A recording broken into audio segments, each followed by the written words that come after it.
이제는 영적 대각성 운동입니다. 하나님을 하나님으로 갈망합시다. 할렐루야.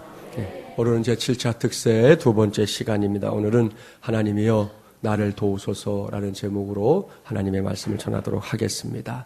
오늘 주신 말씀은 다윗이 사울왕을 피해 이제 도망자의 신세로 여기저기 떠돌아다닐 때에 있었던 한 사건을 배경으로 기록된 말씀입니다. 표제를 읽어보니까 10사람이 사울에게 이르러 말하기를 다윗이 우리가 있는 곳에 숨지 아니하였나이까 하던 때에 라고 했습니다. 이것은 사무엘상 23장 19절 이하의 말씀을 가리킵니다. 질투와 시기심에 눈이 먼 사울왕이 번번이 다윗을 죽이려 했기 때문에 늘 이곳저곳으로 도망치며 살았던 다윗 아닙니까? 그러다가 간만에 다윗이 이제 하길라산 숲을 속에 숨어서 한숨을 돌리고 있었는데 10사람들이 그러한 사실을 사울왕에게 알린 것입니다. 그때 사울은 군사를 일으켜서 다윗을 잡으러 나서게 되는데요. 그렇게 이제 절체절명의 위기가 닥쳐왔을 때 다윗이 어떻게 기도하고 있는가? 오늘은 그것이 우리의 관심이 되기를 바랍니다. 오늘 이 새벽 이 시간의 관심은 다른 것이 아니라 바로 이 나에게 있습니다. 오늘 주신 말씀은 물론이고 시편 전체 아니 성경 전체에서 하나님과 관계를 맺고 있는 존재가 누구인지 관심을 가져야 합니다. 종종 사람들은 하나님에 대해서 말할 때 너무 광의적으로, 너무 넓혀서 말하는 경향이 있어요. 예를 들면 하나님은 인류의 구원자이십니다. 이렇게 표현합니다. 여기서 인류라는 말이 얼마나 큰 단어입니까? 그야말로 온 세상 사람을 다 일컫는 것.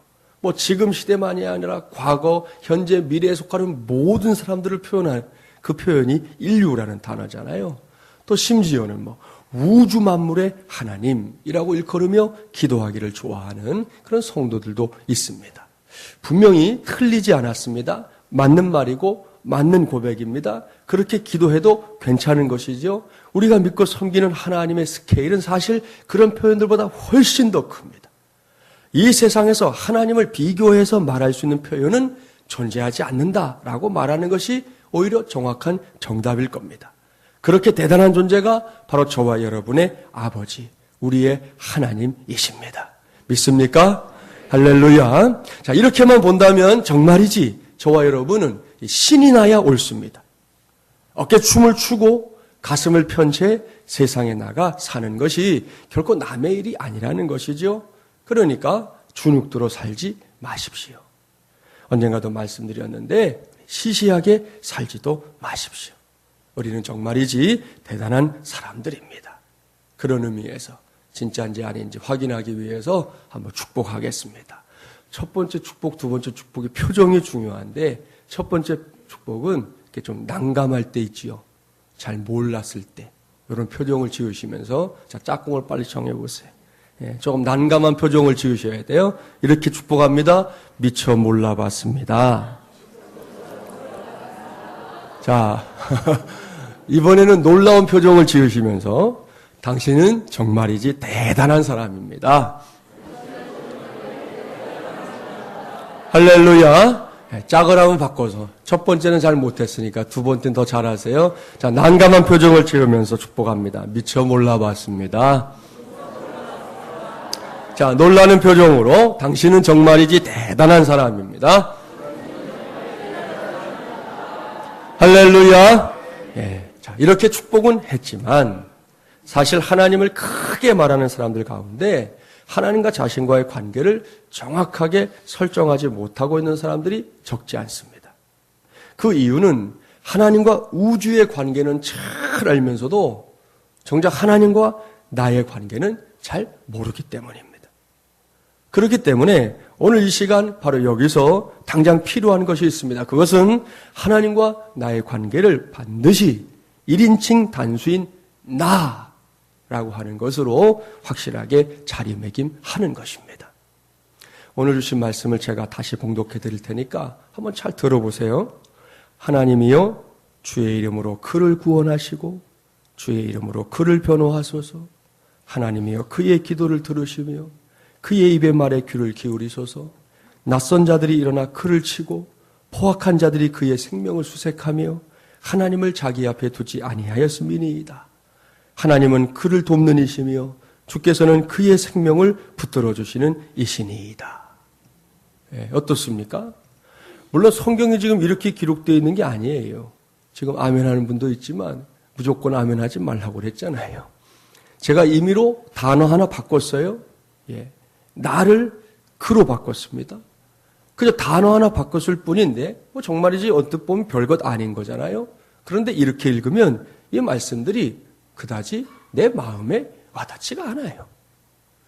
그렇게 이 말씀을 읽으면 이 말씀이 나와 별로 관계가 없는 말씀, 누군가에 관한 말씀인 것처럼 느껴질 뿐 더 이상은 내 말씀이 아니라는 것이죠. 그렇지 않습니까? 이 대목에서 참으로 감사한 것은 다윗은 물론이고 그 어떤 믿음의 사람들도 하나님을 이런 식으로 찾은 적이 없다는 사실입니다. 그렇습니다. 그들은 늘 하나님 앞에 1대1로 섰습니다. 물론 그 기도에 그러한 소원에 응답하고 안 하고는 철저하게 하나님의 몫이고 하나님의 뜻이었습니다. 하지만 그러한 결과와 상관없이 그들 모두는 하나님 앞에 단독자로 섰다는 말씀입니다. 그리고 하나님의 관심을 온통 내게만 쏟아부어 달라고, 이 세상 천지에 사람들이 아무리 많아도 마치 이 세상에 사람이라고는 나 한 사람밖에 없는 것처럼 그렇게 제발 나만 봐달라고, 제발 나 좀 봐달라고 그들은 외치고 또 외쳤습니다. 이러한 외침은 괜하게 강짜를 부리는 게 아니었어요. 이러한 외침은 분명하고 철저한 자기 인식에서 비롯된 것이었습니다. 그 자기 인식은 다른 것이 아니에요. 지금 이곳에 있는 나라는 존재가 너무나 미약하고 너무나 부족한 존재라는 사실을 처절하게 인정하는 것입니다. 나라는 존재가 죄의 굴레 속에 여전히 갇혀있고 그렇게 살지 않으려고 발버둥 칠 때가 있긴 하지만 그럴 때마다 더 깊은 수렁으로 빠져들어갈 수밖에 없는 그런 존재라는 사실을 처절한 심정으로 받아들이는 것입니다. 동시에 그러한 나를 지금 이 시간에도 지켜보고 있는 하나님은 그 모든 상황 속에서 나를 책임질 수 있고 나를 건질 수 있고 나를 고칠 수 있고 나에게 응답할 수 있는 전능하신 하나님, 위대하신 하나님, 창조주 하나님이시라는 사실 역시 인정하고 받아들이는 것입니다. 그것이 하나님과 나와의 관계 속에 설정되어야 할 사실이라는 것이에요. 오늘도 말씀을 마친 후에 우리 모두가 부르짖어 기도할 텐데 그렇게 기도하기 전에 먼저 이러한 자기 인식을 분명하게 해야 합니다. 그래야만 단 한 번을 기도해도 굳이 밤을 지새우는 기도가 아닐지라도 확실한 응답, 놀라운 응답, 무엇보다 하나님께서 나를 도와주시는 응답을 받게 될 줄 믿습니다. 종교개혁자였던 마틴 루터의 인생에도 그러한 시간이 찾아왔어요. 그 독일의 촌구석에 살고 있던 한 수도사가 종교개혁이라는 이 어마어마한 역사, 세계사의 길이 남을 이 역사를 이루어낼 것이다 생각했던 사람 한 사람도 없었습니다. 하지만 복음의 능력에 사로잡힌 루터는 그 위대한 역사를 감당해냈습니다. 그런데 그렇게 종교개혁을 위해 죽기를 각오하고 쓰임받던 루터가 1521년 보름스 제국의회로부터 소환을 당합니다. 그 회의는 100% 루터를 잡아 죽이기 위한 그래서 모인 의회였어요. 그래서 사람들이 루터를 막 뜯어 말립니다. 가지 말라고, 당신 가면 죽는다고, 안 된다고 말렸습니다. 그때 루터가 남긴 유명한 말이 있어요. 우리는 보름스에 입성할 것이다. 지옥의 모든 문들과 하늘의 모든 권세들이 막으려고 할지라도 그곳에 갈 것이다. 거기서 우리의 사명은 마귀를 쫓아내는 것이다. 그곳의 지붕 위에 있는 기왓장의 수만큼이나 많은 마귀들이 있을지라도 우리는 보름스에 갈 것이다.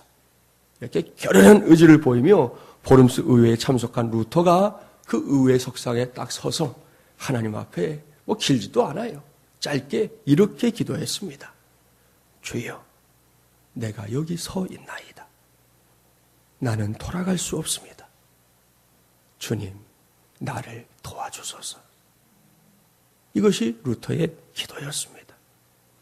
오늘 주신 말씀에 기록된 다윗의 기도와 조금도 다르지 않은 그야말로 이렇게 판박이 같은 기도 아닙니까?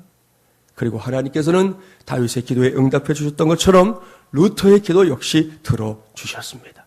그들을 도와주셨습니다. 그들을 구원해 주셨습니다. 그들을 지켜주셨습니다. 무엇보다 그들의 생명을 붙들어 주셨습니다. 이제는 이 새벽에 기도하기 위해 모인 우리 모두의 차례입니다. 다윗의 바통이 루터에게로, 그리고 오늘 이 시간에는 저와 여러분에게로 넘겨지고 있습니다. 기왕지사 이렇게 모였으니 그 바통을 제대로, 그야말로 확실하게 넘겨받아야 하지 않겠습니까? 그래야 이 시간이 의미가 있고, 그래야 이렇게 모인 우리를 통해 하나님의 역사가, 대각성의 역사가 증명되지 않겠습니까? 이를 믿읍시다. 우리 모두 하나님을 확실하게 믿자는 것입니다. 그리고 하나님을 믿기에 기도하자는 것입니다. 뜨겁게 기도하자는 것입니다. 그 기도 하나님께서 반드시 응답해 주실 줄 믿습니다. 어제도 집사님 한 분이 전화를 하셨어요. 목사님, 제 기도 카드 보셨어요? 그러시더라고요. 그래서 예. 그랬더니 오늘 기도한 첫날 하나님이 응답해 주셔서 어떤 기도 제목이 응답돼서, 그동안 사실 이게 그분에겐 좀 묵은 기도 제목이었는데 응답이 됐다고 어제 전화를 주셔서 감사하다고. 그럼 집사님 기도 카드에서 그거 이제 뺍니다. 예, 빼세요. 예, 그러고 이제 뺐어요. 여러분, 우리가 하나님 앞에 기도할 때 다른 사람들을 위해서 기도하는 게 아니라 우선 하나님과 나와의 관계 속에서 지금 내가 안고 있는 문제 있잖아요. 내가 끌어안고 있는 거 있잖아요. 그런데 제가 전에 주일에도 한번 말씀드린 것 같아요. 여러분, 문제는 문제 안에서는 해결책이 안 나오는 거예요. 항상 문제는 외부의 힘에 의해서만 해결되는 것입니다. 그리고 그 외부의 힘은 우리에게는 철저하게 전능하신 하나님, 우리 하나님의 힘인 줄 믿습니다. 그러니까 다윗처럼, 루터처럼 오늘 기도할 것 다른 거 없어요. 하나님이여, 나를 도와주시옵소서. 하나님이여, 내 상황을 도와주시옵소서. 하나님이여, 내가 놓여있는 이 처지를 굽어 살피시고 나를 도와주시옵소서. 나는 하나님의 도움이 절대적으로 필요한 사람입니다. 라는 것을 오늘 하나님 앞에 올려드리는, 그래서 응답받고 돌아가는 저와 여러분이 되기를 주님의 이름으로 간절히 축원합니다.